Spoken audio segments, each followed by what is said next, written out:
يا اهلا وسهلا فيكم يا احلى ناس. زي ما انا بتفلسف بالاول. اوكي. يا اهلا وسهلا يا اهلا وسهلا فيكم يا احلى ناس. زي ما طلب لكثير منكم انه نعمل لكم افكار. ما تعرف شو اتفلسف. خلاص انت احكي اهلا وسهلا انا بكمل. طيب. يا اهلا وسهلا فيكم يا احلى ناس. كثير منكم طلب منا انه كيف تقضوا وقت استنى شوي. وقتكم بالعطلة بطريقة تكون ممتعة ومفيدة كمان، فجبنا لكم مجموعة من الأفكار عشان تقضوا فيها 90 يوم لعطلة 3 أشهر أو شهرين، عشان تستثمروا وقتكم، لأن إحنا محاسبين على الوقت اللي قاعد عم بيمر بدون ما نعمل فيه أي إشي مفيد. فجبنا لكم أفكار رح تساعدكم عشان تقضوا وقتكم في العطلة. اول اشي لازم تعمل عصف ذهني وتشوف ايش اهدافك بهاي العطلة، عشان ما تمر العطلة هيك بس وتكون من اولها لاخرها بس انه انت قاعد ما عم بتسوي اشي، والحياة اللي بدون هدف ما إلها معنى. وهلأ رح نبلش، رح نكتب 5 اهداف ورح نشارككم بعض الاهداف اللي كتبناها. انتي ايش ببالك اهداف؟ حابة أحفظ صراحة جزء كبير من القرآن، يعني مش كبير، يعني إنه تقريبا جزء من القرآن. برضو ممكن تكون من ضمن الأهداف لازم تكون معقولة، وممكن مثلا يكون مشروع أنت حابب تعمله تساعد أهلك بطريقة معينة، تزور مكان حابب تزوره، هاي ممكن كمان تكون من ضمن الأهداف. أوكي. أنا كتبت يعني واحدة من الأهداف إني أقرأ كتب زيادة وأزيد جزء من على حفظي للقرآن الكريم. وأنا كمان حفظت جزء من القرآن الكريم، وأقرأ مجموعة من الكتب لأني بحب القراءة، وكمان القراءة يعني بتفيدنا. وبدي أحفظ مجموعة من الأحاديث. هلأ أنا بلشت بالأربعين النووية وحابة أكملها يعني إن شاء الله. حابين نسمع منكم انتوا ايش عندكم اهداف، اكتبوا لنا بالتعليقات ايش اهدافكم لهاي العطلة.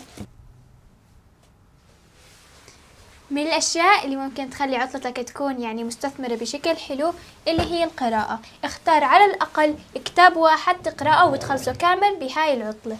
واهم اشي انه ما يكون الكتاب مفروض عليك، تكون انت حابب تقرأ هذا الكتاب. احنا جبنا هاي العطلة 10 كتب وروايات نقرأهم عشان نستفيد عطلتنا، انه في اشياء حلوة نقرأها احنا بنحبها، واشياء برضو نستفيد منها. انا قرأت هلا كتاب وبلشت بالثاني. وانا نفس الاشي، خلصت كتاب هاي عم بخلص بالثاني. قريبا رح نعمل لكم شورت نحكي فيه على الكتب الحلوة او الروايات اللي احنا بنصحكم تقرأوها. واكتبوا لنا بالتعليقات ايش عندكم افكار كتب وروايات ممكن احنا نقرأها. شوفوا كيف تأثر اخواننا فينا القدوة الحسنة يعني، ولو انه انا اشك بالقراءة يعني، بس اوكي. اقرأ، اثبت لهم، اقرأ بصوت عالي انك عم تقرأ. اوكي. انها لا يوجد وقود كاف. لا خلاص لا تشاطر تقرأ. هاي احكام. انت شو امبارح انشدتي لنا انشودة؟ قلبي في المدينة وجد السكينة محمد نبينا السلام عليه. وطبعا كمان من ضمن الاشياء اللي ممكن تستغلوا فيها العطلة انكم تجربوا كل اسبوع مهارة جديدة. عنا بالشهر 4 اسابيع، فعنا 4 اشياء ممكن نعملها بالشهر. جربوا اشياء، مش شرط انكم تتقنوها، المهم انكم تكونوا جربتوا مهارات جديدة واللي بيعجبكم اعملوا. من المهارات اللي ممكن احنا نتعلمها مثلا اللي بيحب كروشيه، طبخ، ممكن اليان كانت حابة تاخد دورة في المناظرات، ممكن كمان انك تتعلم اشي برمجة، مونتاج، حسب انت الاشي المهارة اللي حابب يعني هاي الفترة تتعمق فيها. ايش حابة تتعلمي مهارة جديدة؟ حابة اتعلم هاي الفترة طبخ او صوف. اكتبوا لنا انتم بالتعليقات ايش كمان حابين تتعلموا مهارات جديدة. ومن الاشياء الحلوة اللي ممكن تعملها في العطلة انك تنفض البيت، يعني كل يوم غرفة او كل اسبوع غرفة او اشي يعني معين، بحيث انك قاعد عم تستفيد من العطلة بتنظف البيت. واحنا هاي الفترة نفضنا غرفتنا وعزلناها ورتبناها. وكمان ممكن تعملوا تحدي بينكم، مثلا تغيروا مكان هذا التخت وتشوفوا كيف الغرفة قبل وبعد وهيك يعني. طبعا حلو انه يكون عندك زي دفتر او قناة بسيطة توثق فيها يومياتك اللي بتصير معك. طبعا مش اليوميات الماء لها قيمة اللي بتصير معك، ممكن يكون اشي ترفيهي صار معك بس انه لما تقرأ تفتخر فيه، يعني الاشياء اللي عن جد بتحس إلها قيمة في حياتك. وبابا عنده دفتر كمان هيك ايام الثانوية العامة، فان شاء الله اليوم نسأل عليه. ان شاء الله لازم نقرأه. واحدة من أهم الأهداف اللي لازم تحطها إنك تخصص وقت للعيلة عن طريق طلعة، لعبة، نزهة أو أي إشي بدك إياه. يعني احنا بكرة طالعين على الحديقة اللي جنب بيتنا نلعب اخواننا وهيك، واكيد الواحد بيكسب اجر. فدائما جدد النية وحاول إنك تقضي وقت مع عيلتك. ومن الافكار اللي ممكن تستغلوا فيها مثلا حدا يعمل طبق زي اليوم، يعني اجوان عملت لنا كيكة وكانت والله زاكية.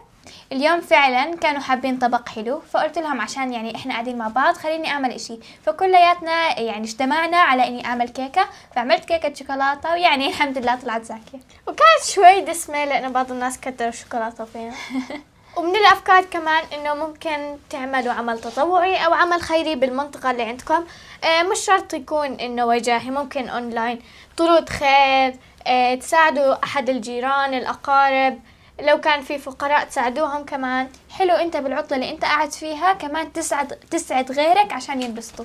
من الاشياء مثلا اليوم سيدو طلب مني انه بده اشي معين في مقالة معينة، فحكى لي اطبع له اياها، فالحمد لله جهزت كل اشي وطبعت له اياه. هذا اشي معروف للاقارب وكمان انت قاعد عم تاخد عليه اجر. من المهارات اللي ممكن تتعلمها هاي الفترة اي اشي اونلاين. هلا صار الوقت او الاشياء اللي حواليك بتساعدك بسرعة، ممكن تكتب على ChatGPT او على اليوتيوب وتتعلم اشي جديد، وحيكون كل اشي مجاني، مجرد تكتب المهارة اللي حابب تتعلمها وحيطلع لك كتير افكار ممكن تعملها. فهذا اشي ممكن يسهل عليك وتتعلم اشي جديد ومميز. يعني احنا عنا على الاونلاين حصص انجليزي، وعنا كمان اونلاين كمان مع الاترجة قرآن، فانت ممكن انك تستثمر وقتك باشي سهل وسريع.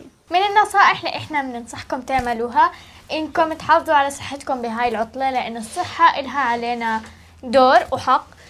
فيعني لا تضلوا طول العطلة بس متمددين. يعني من الأفكار ممكن إنك تمشي في ممر البيت، تنزل تطلع على الدرج، تعمل تمارين رياضية داخل البيت، فأنت هيك قاعد عم تستفيد وبتعمل رياضة. وممكن كمان تسجل بنوادي الرياضة لأنها برضو تعتبر من اللياقة وهيك. من الأشياء اللي ممكن تعملها إنك تبدأ بمشروع بسيط. هذا المشروع البسيط ممكن يحقق لك دخل أو ما يحقق، المهم إنك تكون بلشت بإشي مفيد. ممكن إنك تعمل عصير وتبيعه في الحارة لو مثلا يطلبوا منك الجيران. ممكن إنك تبيع كتب قديمة، تعمل أساور أو أشياء، تعمل كيك أو حلو وتبيعه. وممكن يكون كمان إنه وجاهي أو ممكن يكون أونلاين، وبرضه ممكن برضه الموضوع ما يحقق دخل وممكن يحقق. المهم إنه نكون جربنا واستفدنا وأخذنا خبرة.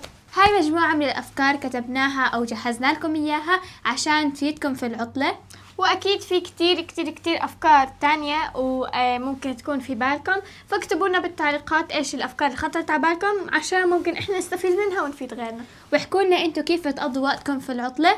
وكمان إيش أحكي كمان الفلسفة مش عارفة. بنتمنى الفيديو يكون عجبكم، وانتظرونا في فيديوهات قادمة بالعطلة الصيفية، وبنشوفكم بفيديوهات تانية، وإلى اللقاء.